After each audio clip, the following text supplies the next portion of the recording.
अस्सलाम वालेकुम। आज हम पढ़ने जा रहे हैं कि कन्फ्यूजन मैट्रिक्स क्या होता है।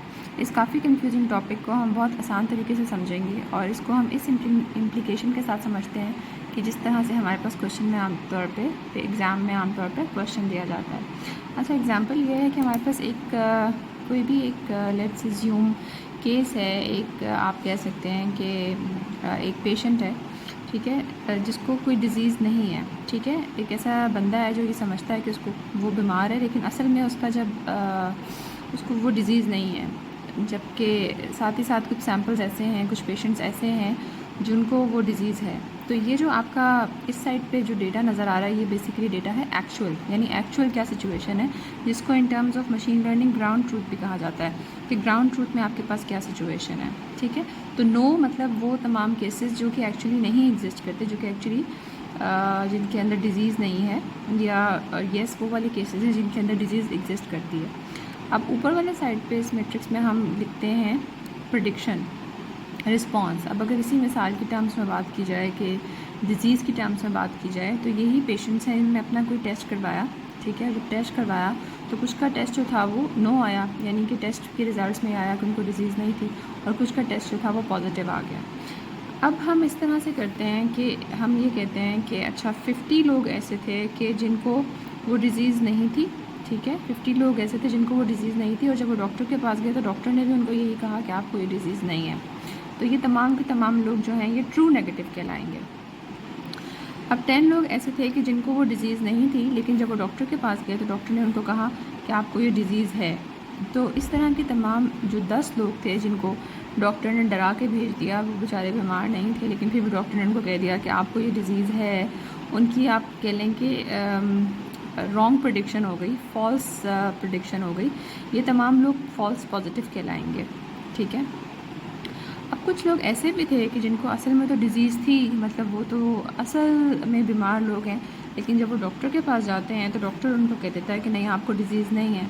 वो तो बड़े खुश वापस आ जाते हैं। फॉर एग्ज़ाम्पल डायबिटीज़ के पेशेंट्स थे, तो वापस आके वो खूब जो है वो खुश होकर मिठाई और चॉकलेट्स खाना शुरू हो जाते हैं। ठीक है, और लेकिन कुछ ऐसे भी थे कि जिनको डिज़ीज़ थी, जब टेस्ट कराया, ब्लड शुगर टेस्ट करवाया, तो वाकई उनका ब्लड शुगर टेस्ट हाई आया और उनको पता चल गया कि जनाब उनको डायबिटीज़ है और अब वो एहतियात करें, तो अब कोई भी मिठाइयाँ और चॉकलेट्स खाने की ज़रूरत नहीं है। तो ये हमारे पास बेसिकली 4 तरह की कैटेगरी आ गई। ठीक है, ये 5 वो लोग हैं जिनको वाकई डायबिटीज़ थी, लेकिन डॉक्टर ने खुशी खुशी वापस भेज दिया और वापस आके उन्होंने चॉकलेट्स खाना शुरू कर दी, मिठाइयाँ खानी शुरू कर दी। और ये वो 100 लोग हैं जिनको डायबिटीज़ थी और डॉक्टर ने बता भी दिया कि डायबिटीज़ है, अब इनके ऊपर जो है लाजिम हो गया कि ये एहतियात करें।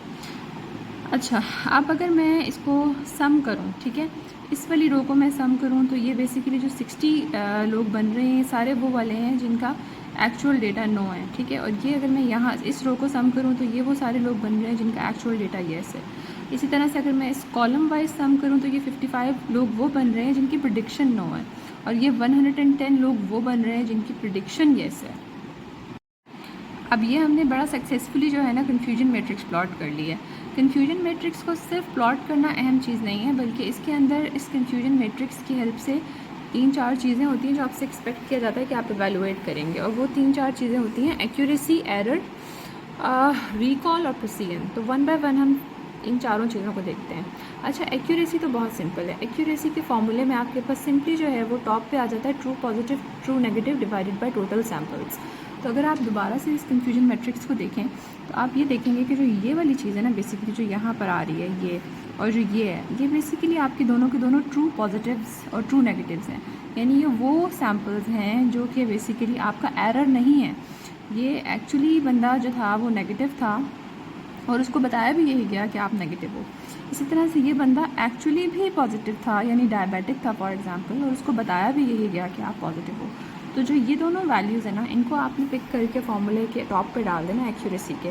तो जिनके अंदर टी आता है ना, ट्रू होते हैं, जो कि बेशक वो पॉजिटिव हो बेशक वो नेगेटिव हो, लेकिन अगर वो ट्रू है तो ये TPTN जो है एक्यूरेसी के फॉर्मूले में डल जाता है। टोटल नंबर ऑफ़ सैम्पल्स आपके पास आ जाते हैं। टोटल नंबर ऑफ़ सैम्पल्स यहाँ पे देखें 165 सैम्पल्स थे। किस तरह पता चला 165 सैम्पल्स थे? क्योंकि अगर आप इनको सम करेंगे तो ये हमेशा आपके पास 165 ही बनेगा। आपको क्वेश्चन में जितने भी सैम्पल्स दिए गए हैं आप उन्हीं को यूज़ करेंगे यहाँ पर, और यहाँ पे ट्रू नेगेटिव और ट्रू पॉजिटिव को ऐड कर देंगे तो एक्यूरेसी आ जाएगी। एरर जो है वो सिंपली 1 में से अगर आप एक्यूरेसी को माइनस कर दें तो एरर आ जाता है। अच्छा, दूसरा तरीका एरर को फाइंड करने का ये है कि आप टाइप 1 एरर और टाइप 2 एरर को ऐड करके भी एरर फाइंड कर सकते हैं। टाइप 1 और टाइप 2 एरर्स बेसिकली ये होते हैं कि जो यहाँ पर ये वाली जो चीज़ है ना ट्रू पॉजिटिव, इसको टाइप 1 एरर कहा जाता है, और जो ये फॉल्स नेगेटिव होता है इसको टाइप 2 एरर कहा जाता है। टाइप 1 एरर ये होता है कि आपका जो एक्चुअली वो बंदा था वो डायबिटिक तो नहीं था, लेकिन डॉक्टर ने उस बेचारे को कह के भेज दिया कि वो डायबिटिक है, तो it is a false positive, it is also called a type 1 error. वो पॉजिटिव नहीं था लेकिन आपने उसको फॉल्सली पॉजिटिव करवा दिया है बेचारे को, आपने उसको बिला वजह की फॉल्सली एक टेंशन में डाल दिया है, और हो सकता है कि आप टेंशन से उसको डायबिटीज़ हो जाए। और ये जो है फॉल्स नेगेटिव, ये वो खुशनसीब आदमी है, थोड़ी देर के लिए खुशनसीब, जिसको एक्चुअली डायबिटीज़ थी, ठीक है, एक्चुअली उसको डायबिटीज़ थी लेकिन डॉक्टर ने उसको खुश करके भेज दिया कि आपको डायबिटीज़ नहीं है, तो ये टाइप 2 एरर कहलाता है। ठीक है, ये टाइप 2 एरर कहलाता है। तो अगर इन दोनों को ऐड कर दिया जाए तो ये टाइप 1 टाइप 2 एरर इकट्ठा होकर भी एरर की वैल्यू आपको दे सकते हैं। यहाँ पे मेरा जो केस था वो मैंने 1 में से माइनस किया है इन दोनों के सम को, तो ये मेरी एरर की वैल्यू आ जाएगी। अच्छा, अब इन दोनों से भी ज़्यादा इंपॉर्टेंट जो पैरामीटर्स हैं ना, जो कि अक्सर कैलकुलेट करने को कहे जाते हैं, वो होते हैं रिकॉल और प्रिसीजन। तो रिकॉल में सिंपली आपने ये करना है, रिकॉल और प्रिसीजन दोनों में आपने ये करना है कि इन दोनों के न्यूमरेटर्स में हमेशा ट्रू पॉजिटिव की वैल्यूज़ आती हैं, ठीक है, सिर्फ डिनोमिनेटर्स डिफरेंट होते हैं। तो जब आप इनको कैलकुलेट करने लगें तो जो ट्रू पॉजिटिव की वैल्यू है, सबसे पहले तो न्यूमरेटर में बस वो वैल्यू लिख दें, ठीक है, ट्रू पॉजिटिव की वैल्यू आपने न्यूमरेटर में लिख देनी है। ट्रू पॉजिटिव क्या होता है आपका, ये देखिए यहाँ पर आपका ट्रू पॉजिटिव दिया हुआ है, यानी एक ऐसी चीज़ जो कि एक्चुअली भी पॉजिटिव थी और उसको प्रिडिक्ट भी पॉजिटिव किया गया, यानी वो बंदा मिसाल के तौर पे डायबिटिक था और डॉक्टर ने कहा भी ये कि वो डायबिटिक है, ठीक है, तो वो आपने दोनों में आपने ट्रू पॉजिटिव को ऊपर न्यूमरेटर में लिख दिया। डिनोमिनेटर जो है रिकॉल का, वो एक्चुअल येस जितने भी होते हैं ना वो डिनोमिनेटर में आएंगे, और जो प्रिडिक्टेड येस होते हैं वो प्रिसीजन के डिनोमिनेटर में आएंगे। अब आप देखें एक्चुअल येस आपके कितने हैं, एक्चुअल येस यानी कि जो आपका एक्चुअल ग्राउंड ट्रूथ है, ग्राउंड ट्रूथ, उसके अंदर येस आपके पास 105 है, ठीक है, यानी आपने ये फॉल्स नेगेटिव और ट्रू पॉजिटिव को आपस में सम कर लिया है।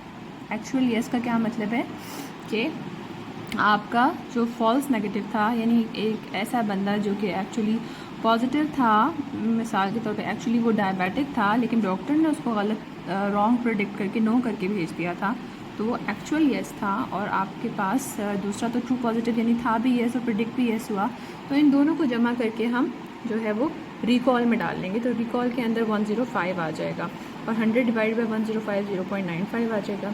अच्छा, प्रिसीजन के अंदर हम प्रिडिक्टेड येस लिखेंगे।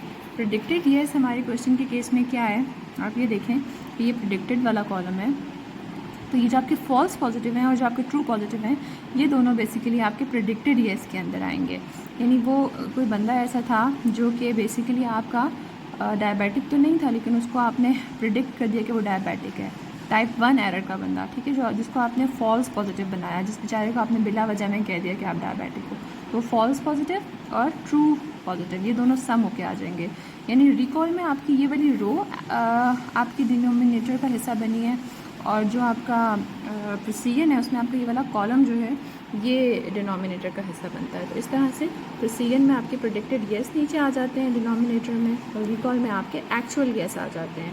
तो बस आप इसको याद रखने का तरीका ये है कि जब आप रिकॉल सॉल्व कर रहे हैं तो आपने इस रो को उठा के डिनोमिनेटर में डाल देना है, और जब आप प्रिसीजन सॉल्व कर रहे हैं तो आपने इस वाले कॉलम को उठा के आपने डिनोमिनेटर में डाल देना है, और ऊपर न्यूमरेटर दोनों का सेम होता है, प्रिसीजन के केस में भी सेम होता है और रिकॉल के केस में भी सेम होता है।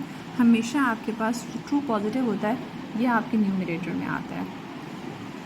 इनकी जो अंडरस्टैंडिंग है वो ये आपको बताती है कि रिकॉल हमेशा आपको सबसे, अब आप यहाँ पे देखें रिकॉल आपका 0.95% आ रहा है। प्रिसीजन में आप ये बता रहे होते हैं कि आपने कितना प्रिसाइसली अपना आंसर दिया है, यानी अगर आपके 5 बंदे डायबिटिक थे और अगर आपने 5 बंदों को ही डायबिटिक बताया तो आपकी प्रिसीजन 100% है।